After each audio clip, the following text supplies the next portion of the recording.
Hello everyone, कैसे हैं आप सभी। आई होप सभी अच्छे होंगे। तो ये है पेपर पीजीटी फिजिक्स का एचटेट का जो 2020 में हुआ था, जिसमें 128 तक के क्वेश्चन हम कर चुके। आज 129 का करेंगे। काफ़ी बच्चों के कमेंट्स आ रहे हैं इंपॉर्टेंट टॉपिक को लेके, तो मैं बता देती हूँ 2020 वाला ही कंप्लीट होते ही 2025 तक के अपने सारे पेपर बिल्कुल ईजी लैंग्वेज में मैंने सारा सॉल्यूशन करवाया है। तो ये 2020 का ख़त्म होते ही हम इम्पोर्टेंट टॉपिक शुरू करेंगे भी, ठीक है। तो आज का क्वेश्चन देखिए, a photon undergoes Compton scattering है by a stationary free electron of some target. The photon scattered 90 पे स्केटर्ड हो रहा है photon from its initial direction से, वो 90 पे जाएगा। इट्स इनिशियल वेवलेंथ, फोटोन की इनिशियल वेवलेंथ दे रखी है। Kinetic energy of the scattered electron, देखो काइनेटिक एनर्जी पूछी है जो स्कैटरिंग हुई इलेक्ट्रॉन की उसकी। तो देखो कोई फोटोन था, वो टकराया किससे, एक बाउंड मतलब लूजली बाउंड इलेक्ट्रॉन से। तो जब वो टकराएगा तो जो एनर्जी है, पहले एनर्जी थी इलेक्ट्रॉन की और टकराने के बाद फोटोन ने उसको दी, तो फिर वो मूव करने लगेगा, वहां से फ्री हो जाएगा। तो जो पहले एनर्जी थी और बाद में उसकी एनर्जी होगी, उनके बीच का डिफरेंस क्या बनी वहां पे, काइनेटिक एनर्जी, ठीक है। तो देखिए सोल्व करते हैं इसको। 129 का कॉम्पटन इफेक्ट में क्या होता है, इनकमिंग कोई फोटोन आया लूजली बाउंड इलेक्ट्रॉन से, वो टकराया, पहले उसके पास कुछ एनर्जी थी, फिर फोटोन टकराया, फिर उसकी एनर्जी बढ़ गई तभी चलने लगेगा। अब जो फाइनल एनर्जी उसकी बढ़ी और उसमें से अगर पहले थी इनिशियल माइनस कर दी, यही तो काइनेटिक एनर्जी बनती है, उसी से तो उसका मोशन हुआ। तो ये चीज़ हमें निकालनी है। तो इसका सीधा सीधा फॉर्मूला बता देती हूँ मैं, क्या होता है, एनर्जी का फॉर्मूला होता है एच न्यू या फिर एच सी बाई लैम्डा। तो काइनेटिक एनर्जी का फॉर्मूला क्या बना, ई फाइनल माइनस ई इनिशियल। तो ई फाइनल हो जाएगा, एच सी तो कांस्टेंट है, लैम्डा फाइनल माइनस में लैम्डा इनिशियल, ठीक है। तो ये चीज आ जाएगी, बस ये चीज अपने को गिवन है, ये दोनों कांस्टेंट होते हैं, पता है इनकी वैल्यू। बस किसका फंडा रहेगा यहाँ पे, लैम्डा ऑफ मतलब फाइनल वेवलेंथ कितनी चेंज हुई वो निकालने का। फोटोन है, इलेक्ट्रॉन से टकराएगा तो फोटोन की एनर्जी कम हुई और एनर्जी किसके इनवर्सली प्रोपोर्शनल होती है, लैम्डा के। तो मतलब एनर्जी कम हुई फोटोन की, तो सीधी सी बात है वेवलेंथ क्या हुई, इंक्रीज हुई होगी। तो एक कॉम्पटन इफेक्ट में फॉर्मूला होता है, कॉम्पटन इफेक्ट के अंदर फॉर्मूला है डायरेक्ट चेंज इन वेवलेंथ का। क्या होता है, lambda by M C into में 1 माइनस में कोस ऑफ थीटा। थीटा होता है कितने एंगल पे स्केटर्ड हुआ, यहाँ पे 90 दे रखा है, तो कोस 90 कितना होता है, साइन 0 से 1, 1 से 0, तो ये हो जाएगा 0। तो यहाँ पे चेंज इन वेवलेंथ क्या बना, लैम्डा बाई एम सी, और ये 1 तो है, ये 0 हो गया। बस ये निकाल लो भाई लैम्डा। इससे क्या बनेगी, अपनी जो नई वेवलेंथ है जो हमें फाइनल निकालनी है, वो पहले वाले में और क्या चेंज हुआ वो ऐड कर देंगे, बस फिर फॉर्मूला में पुट करते आंसर आ जाएगा। थोड़ी सी फर्स्ट क्वेश्चन की कैलकुलेशन आज थोड़ी सी लेंथी रहेगी, बाकी सारे क्वेश्चन बहुत ईजी हैं। तो एक आध क्वेश्चन तो आता ही है 60 क्वेश्चन में से जो काफ़ी लेंथी हो, जिसको स्किप करने की जरूरत होती है। तो बस पुट कर दो भाई, इसके अंदर पुट करो। डेल लैम्डा की वैल्यू कितनी आई, एच की वैल्यू फिक्स होती है, मास इलेक्ट्रॉन सब फिक्स होते हैं भी। तो इसकी कुछ एक वैल्यू ऐसी हैं जो यूज होती है न्यूमेरिकल वगैरह में। अब ये सारे कांस्टेंट है, इनकी वैल्यू पुट करने के बाद डेल लैम्डा की वैल्यू आती है, वो आती है 2.43 10 टू द पावर -12 मीटर, ये याद रख सकते हैं, ठीक है। बस इसमें पुट कर दो, तो लैम्डा डैश कितना हुआ, लैम्डा कितना गिवन है अपने को, 3 into 10 to the power -12 metre.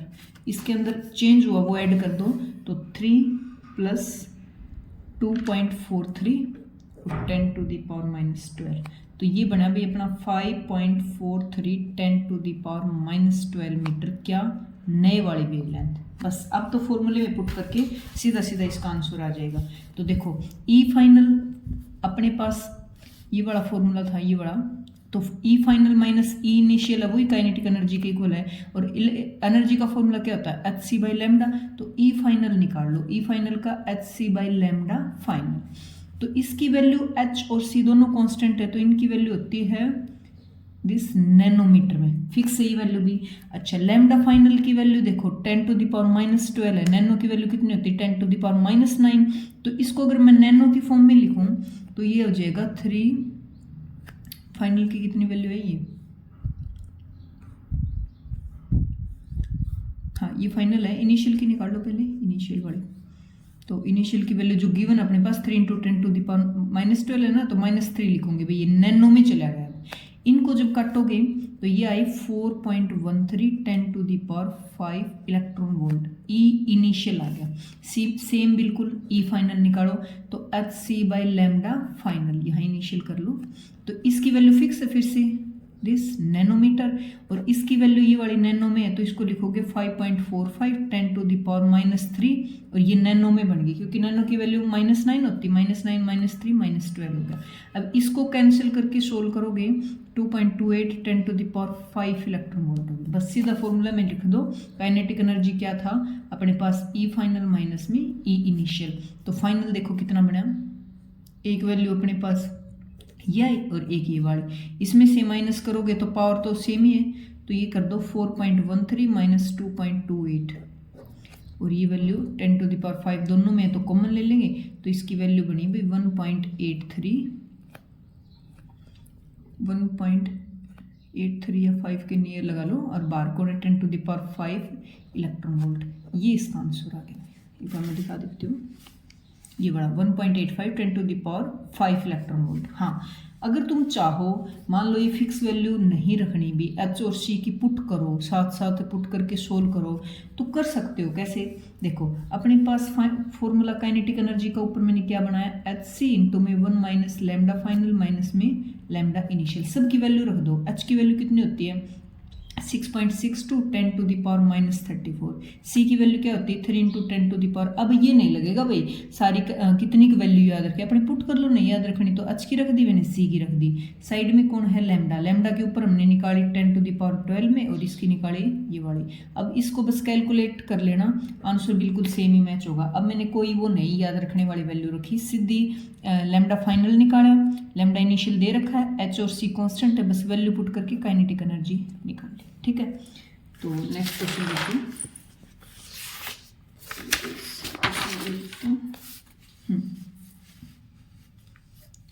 यहाँ पे एक VT डायग्राम दे रखा है वॉल्यूम और टेम्परेचर के बीच में, for a cyclic process perform हो रहा है।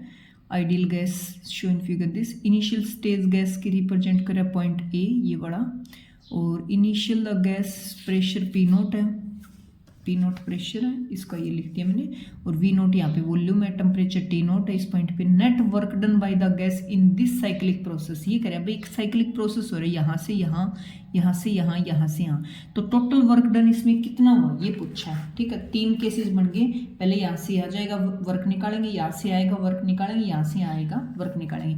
तो देखो यहाँ से यहाँ गया, इस पॉइंट पे देखो टेम्परेचर कितना है T0, इस पॉइंट पे वॉल्यूम V0 है, इस पॉइंट पे टेम्परेचर अगेन T0 और वॉल्यूम 2V0, मतलब टेम्परेचर कांस्टेंट रहा है। और जहाँ टेम्परेचर कांस्टेंट रहता है वो कौन सा प्रोसेस होता है, आइसोथर्मल। एडियाबेटिक में हीट कांस्टेंट होती है और आइसोथर्मल में टेम्परेचर कांस्टेंट रहता है। तो यहाँ पे जो वर्क का फॉर्मूला लगाएंगे हमें, वर्क डन का फॉर्मूला क्या होता है, nRT log of V2/V1, मतलब final volume by initial volume, वो बड़ा सीधा फॉर्मूला लगा देंगे वर्क का। अब यहाँ चेक करो, ये जा रही है भी ओरिजिन से पास हो रही है, देखो ओरिजिन से जो पास होती है तो V और T के बीच में ग्राफ है, तो किसी भी पॉइंट पे तुम V/T यहाँ यहाँ यहाँ कहीं भी निकालोगे उसका रेशियो कांस्टेंट होता है। और आइडियल गैस की इक्वेशन में ये वाली बात पुट करेंगे ना तो प्रेशर कांस्टेंट आ जाएगा। प्रेशर कांस्टेंट आते ही वर्क डन का फॉर्मूला लगाएंगे, इसमें प्रेशर निकाल के और आ जाएगा। इसमें देखो इस पॉइंट पे वॉल्यूम V0 है और इस पॉइंट पे वॉल्यूम V0 है, मतलब वॉल्यूम कांस्टेंट है। और वर्क का क्या फॉर्मूला होता है, PdV मतलब change in volume. Change in volume हुआ ही नहीं, तो इसके केस में जो थर्ड है, इसके केस में वर्क डन कितना है 0। तो एक बार कैलकुलेशन करके देखते हैं, आसान सा क्वेश्चन है बिल्कुल, 130 का क्वेश्चन है। 3 केसेस इसमें, यहाँ से यहाँ गया, यहाँ से यहाँ, यहाँ से यहाँ। इसका वर्क मान लो W1, यहाँ W2, यहाँ W3। तो जो आइडियल गैस इक्वेशन होती है, आइडियल गैस इक्वेशन क्या होती है, वो PV = nRT।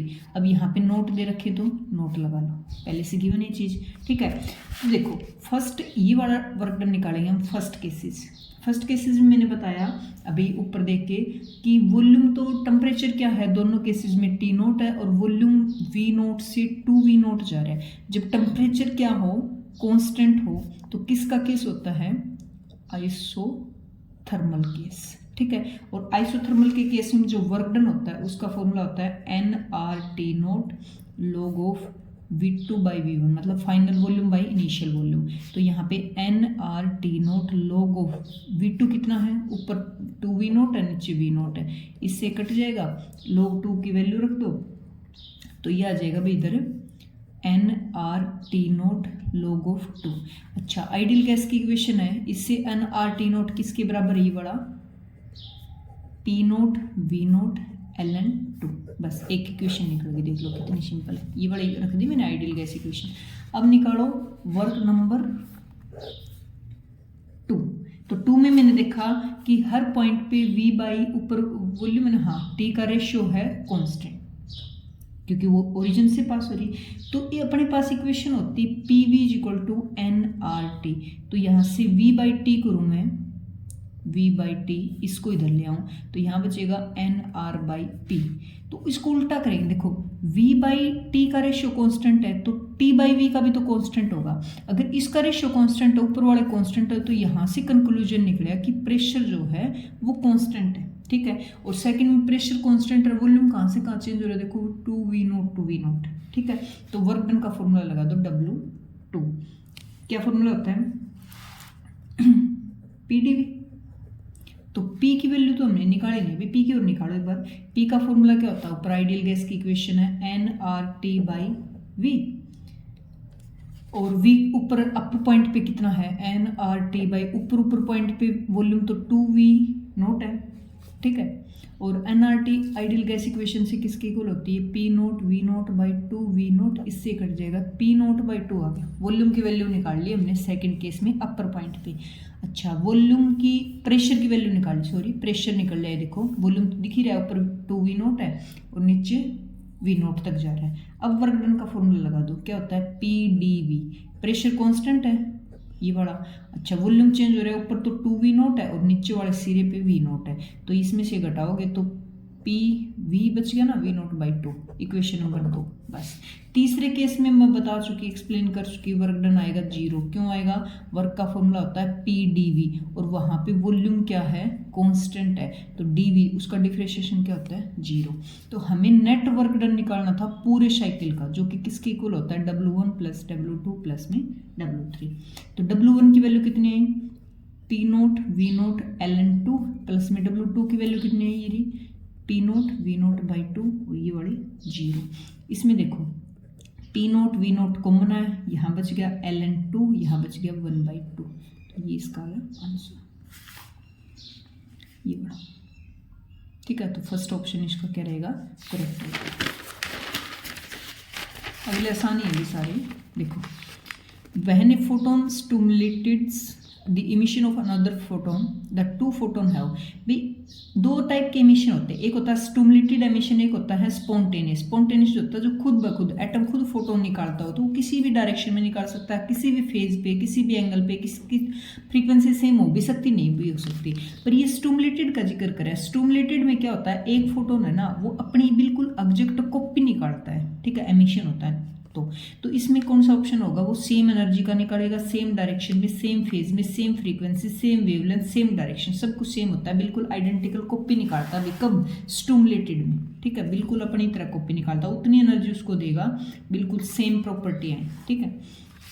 अगला देखो, ये भी आसान सा क्वेश्चन है।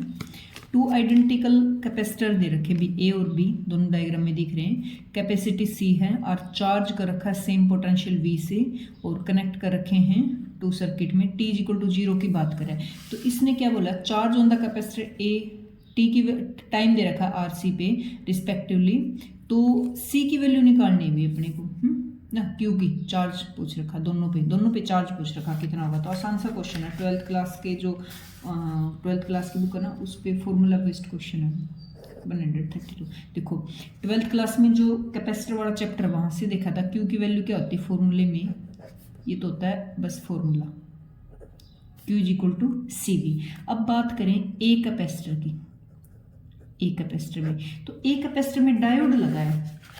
एक चीज दिखा देती हूँ मेन जो समझने वाले, यहाँ डायोड फॉरवर्ड बायस है, पॉजिटिव को पॉजिटिव से ऐड कनेक्ट कर रखा, नेगेटिव नेगेटिव से। फॉरवर्ड है तो इसमें करंट पास होगा, करंट पास होगा तो कैपेसिटर डिस्चार्ज स्टार्ट हो जाएगा होना, मतलब उसमें चार्जेस चेंज होंगे। यहाँ पे डायोड है वो रिवर्स बायस है, रिवर्स बायस है तो अपने अंदर करंट पास नहीं करेगा, इसके अंदर कोई चार्जेस का लॉस नहीं होगा, मतलब डिस्चार्ज नहीं होगा।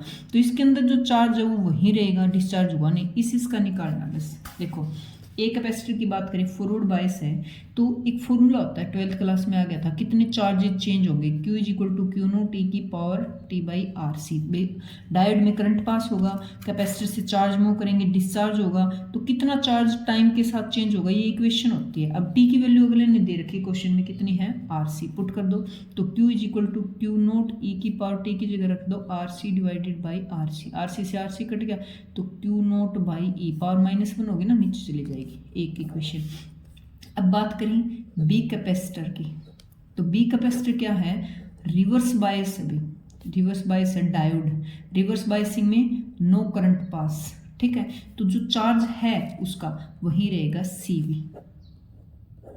इसमें तो हमने क्यों निकाल के छोड़ दिया क्या, अच्छा निकाल लेंगे चार्ज भी, क्यों निकल गए तो क्योंकि ये यहाँ पुट कर दो, C is equal to A V, इसके नीचे आ जाएगा बस, ठीक है।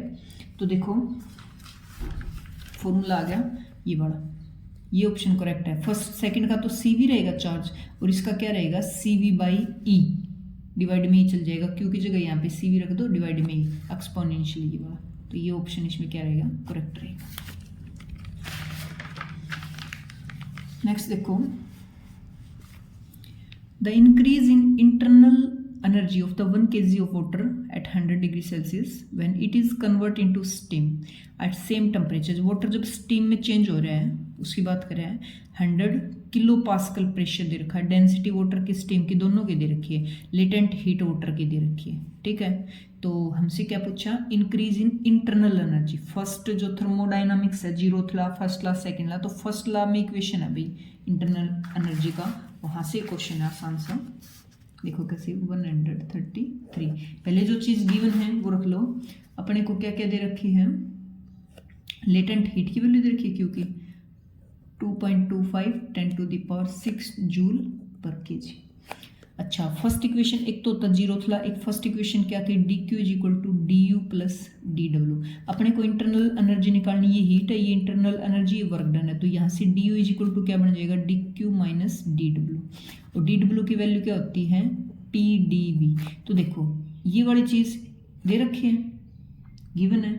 अच्छा p भी गिवन है, ये तो निकालनी इंटरनल एनर्जी। देखो ये वाली चीज़ गिवन है, प्रेशर गिवन है,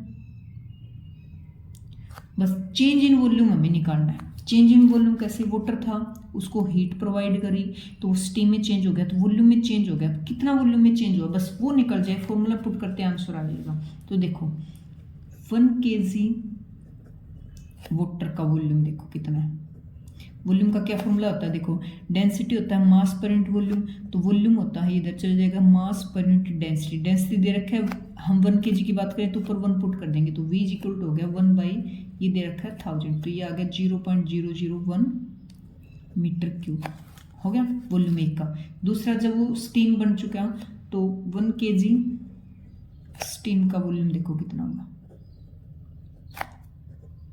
यहाँ पे वाटर रख दो, यहाँ पे स्टीम रख दो, ये दे रखी डेंसिटी। फॉर्मूला वॉल्यूम का क्या होता है, मास एक के लिए यूज करें, डेंसिटी दे रखी है, तो ये हो गया 1.67 मीटर क्यूब। हमें मतलब किससे है, change in volume. Change in volume बाद में ये हुआ, पहले ये हुआ, तो दोनों का आपस में कर दो डिफरेंस, तो ये हो गया 1.667 माइनस में 0.001 1.666 मीटर क्यूब क्या।